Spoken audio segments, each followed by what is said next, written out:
नमस्कार दोस्तों, स्वागत है आप सभी का हमारे चैनल भक्ति ज्ञान में। दोस्तों, आज मैं आपको गाज माता और विंदायक जी की कहानी सुना रहा हूँ।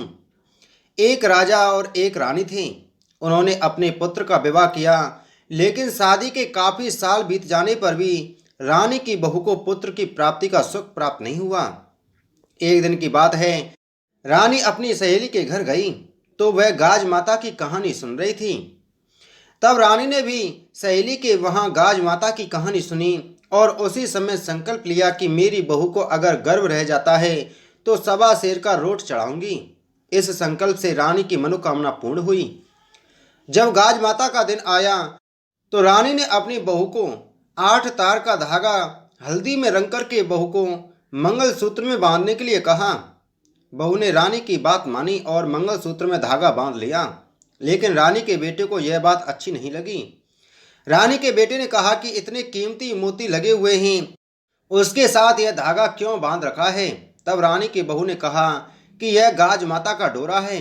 राजकुमार ने उसकी पत्नी के गले से डोरा उतार दिया। वहीं रानी ने गाज माता के नाम का मोटा रोट बनाया। जब राजकुमार ने पत्नी को मोटा रोट खाते हुए देखा तो कहा कि यह रोट बहुत मोटा है, यह रोट खाओगी तो बच्चे का पेट दुखेगा, बच्चा अभी बहुत छोटा है, यह रोट मत खाओ। बहू ने वैसा ही किया और रोट नौकरानी को दे दिया। इससे गाज माता रुष्ट हो गईं और तेज तूफान के साथ बेटे को ले गईं और एक भीलनी के आंगन में छोड़ दिया। भीलनी को भी कोई बच्चा नहीं था, तो यह देखकर भीलनी बहुत खुश हुई। उधर महल में हाहाकार मच गई। रानी और बहू गाज माता से गलती माफ करने के लिए प्रार्थना करने लगी।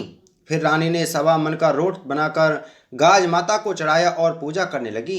गाज माता ने क्षमा मांगने पर उन्हें माफ़ी दे दी और भीलनी के मन में ऐसा विचार भर दिया कि यह बच्चा जिसका होगा वह कितना दुखी होगा।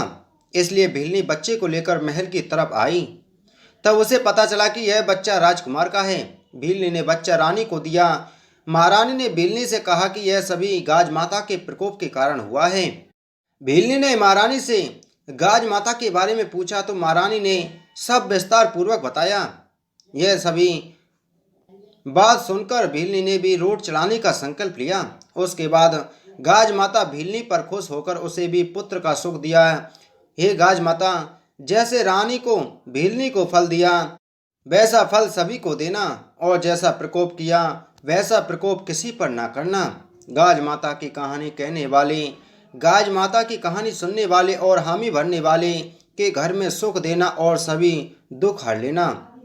बोलो गाज माता की जय। आइए सुनते हैं विंदायक जी की कहानी। एक मेंढक और एक मेंढकी थी। मेंढकी रोज विंदायक जी की कहानी कहती थी। एक दिन मेंढक बोला कि तू क्यों किसी पराये पुरुष का नाम लेती है? अगर अब तू दोबारा नाम लेगी तो मैं तेरा सिर फोड़ दूंगा। राजा की दासी आई तो उसने मेंढक मेंढकी को पतीले में डालकर अंगीठी पर चढ़ा दिया। जब दोनों सेकने लगे तो मेंढक मेंढकी से बोला, यदि तुम्हें कष्ट हो रहा है तो तू अपने विंदायक जी को याद कर, नहीं तो हम दोनों मर जाएंगे। तब मेंढकी ने 7 बार विंदायक जी कहा तो 2 सांड लड़ते हुए आए और पतीले को गिरा दिया। मेंढक मेंढकी बहते हुए तालाब में चले गई।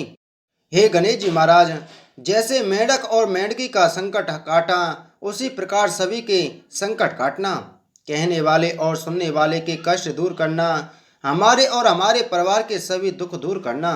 बोलो विंदायक जी की जय।